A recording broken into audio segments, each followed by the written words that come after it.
here. As you can see, I'm kind of in a new area. I'm actually recording in my living room. I have a new camera. I think that this space will make the audio a little bit better. I've always had problems with the audio. I'm not a professional when it comes to video and audio stuff, so hopefully this is a little bit of an improvement. Please let me know in the comments what you think, if it's better or worse. Today I'm going to talk about the things that drive me absolutely crazy about translating Chinese web novels. There are a few things which make it very, very difficult, and I'll just jump right into it. First of all is the fact that Chinese does not have capital letters. I mean, obviously. In contrast, in English, we use capital letters to indicate things like proper nouns and just basically important stuff within the text that we're writing, but that doesn't exist in Chinese. It's really up to the translator to decide what to capitalize and what not. In the past, I've had a lot of problems with this kind of thing. When I first started translating, I capitalized virtually everything that was a new concept, from like spirit stones to cultivation. I capitalized at the very beginning. Back in those days, anything that came across as new or interesting to me, I sort of capitalized it.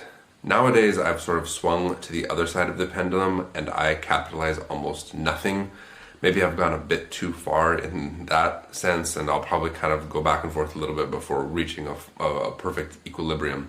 A good example is that there is a term chosen that comes up in the novels that I translate, and this term basically means like chosen or doted upon by the heavens. It's a noun that's used to describe a certain like group of people who are basically special compared to the other people. When I first started translating web novels way back in the day, I capitalized chosen. I did that through the entire translation of I Shall Sail the Heavens. And my current project, which is A Will Eternal, I continued that practice up to the point where I finally realized that it's an extremely common term within these xianxia novels. It comes up all the time for, people can use it to describe basically just people they think are awesome. Sometimes it's actually an official sort of like title. So I've stopped capitalizing it, and I have it as just a regular lowercase noun because it's a common noun in my opinion. Anyway, the point is that the fact that there are no capital letters in Chinese and we have to figure out what is a capital, what should be capitalized and what not, tends to be like very frustrating. Another thing is that there are very few formal rules about punctuation in Chinese. I think if you look at ancient texts, there basically is no pronunciation.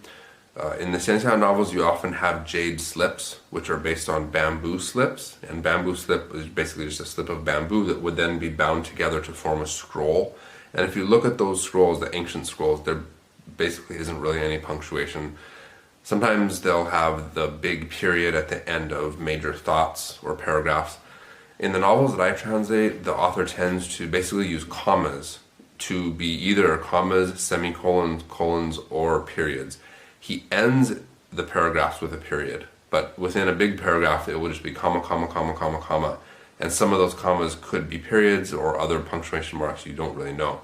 It's up to the translator to parse and then decide which specific punctuation marks to use. Sometimes it comes very intuitively. Obviously, as I've gained more experience in translating, it's become easier. But sometimes there will be several clauses separated by commas in Chinese that really should be sentences in English, and sometimes it's hard to decide which part goes with which other part.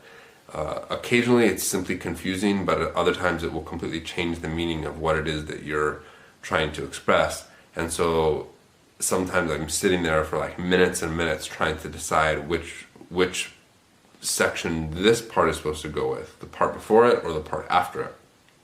Oftentimes I ask my wife for help with this. She's Chinese, she reads a lot, and you know, incidentally, when she was in college, she scored top in her entire class in Mandarin, both in terms of the spoken and the written. So she's like has very good Mandarin, but even she sometimes has trouble deciding which part of the sentence this section goes with. So that sometimes just really frustrates me. I'm spending minutes and minutes, and I know minutes doesn't sound very very much, but when you're talking about spending minutes on one sentence within an entire chapter of hundreds of sentences, it really can make things go longer and longer and longer and make my day very frustrating. So the next thing that's super frustrating is that there are no plural nouns in Chinese. Okay, let me step back a second. There is a way to sort of express the fact that a certain noun is plural, but it's not necessarily standardized or common.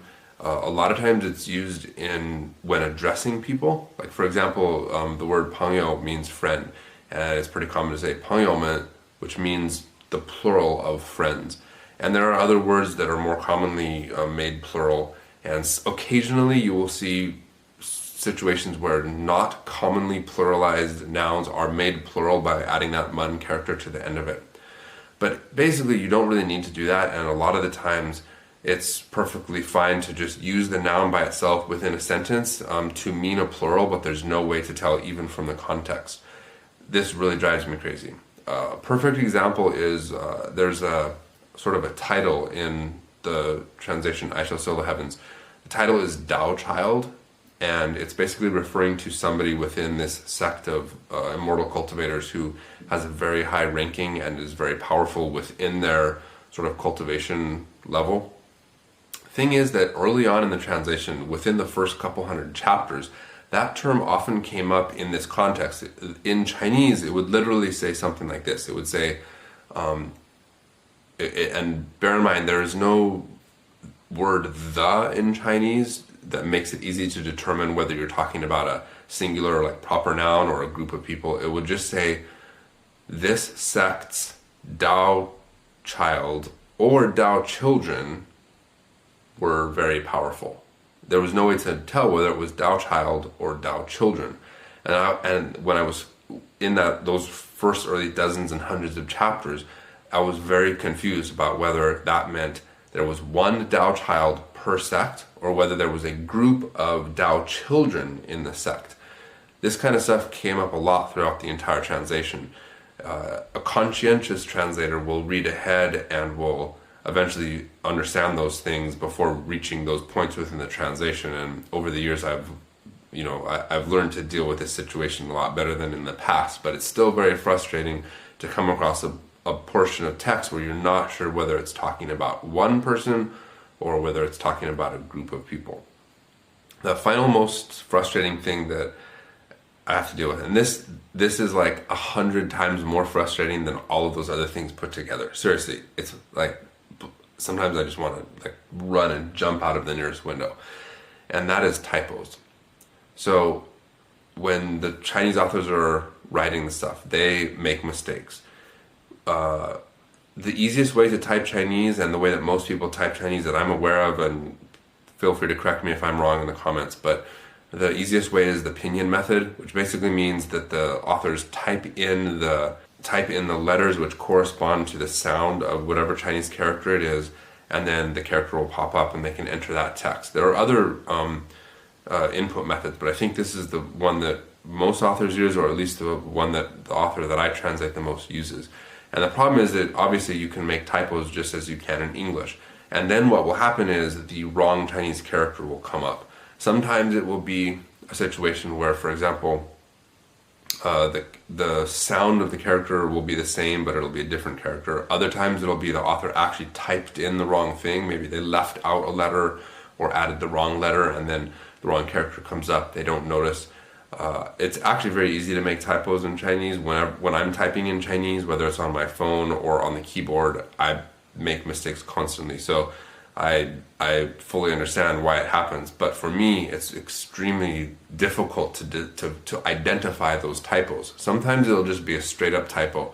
I'll hit it in my translation, I'm looking at it and I'm thinking like, what is this? And I pull up the dictionary, and then I copy the text and I paste it into a search engine, and I look up other dictionaries and other methods, and then finally I'll be like, I don't understand, and I'll take the text and show it to my wife, and she'll be like, oh, it's a typo, it means this. And so I just spent 15 or 20 minutes researching something that turned out to be just a mistake. And then sometimes the opposite happens, where I'm trying to, like, I think something is a typo, and I'm trying to figure out what does it really mean. Like I'm like come across something like, okay, this is obviously a typo. What other characters would make sense in this situation? That I spend 15 or 20 minutes trying to figure it out, and finally I get so frustrated, and then I go to my wife and say, what does this mean? And she'll be like, oh, that's an idiom, it means this. And it turns out it wasn't a typo after all, it was just I didn't understand this particular phrase. And so this issue of the typos, it kind of goes in both ways, whether it's a typo that confuses me, or whether it's a situation where I don't realize it's a typo, or sometimes it's in between where I'm kind of struggling to decide which is it. Is it a typo? Is it real? Should I spend the time to should I spend the time to look up the character and research it to try to figure out if it's a phrase I don't know, or should I just directly go ask my wife, is this a typo? And then she makes fun of me if I'm wrong or something. So anyway, those are the things that I find absolutely most frustrating about translating Chinese web novels.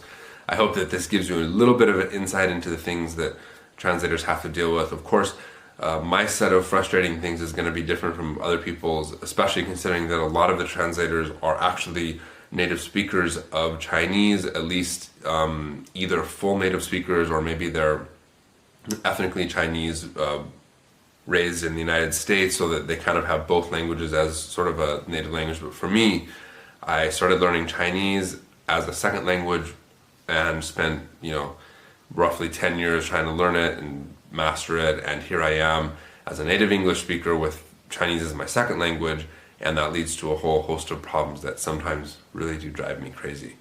Alright, that's it for this video. I'll see you next time.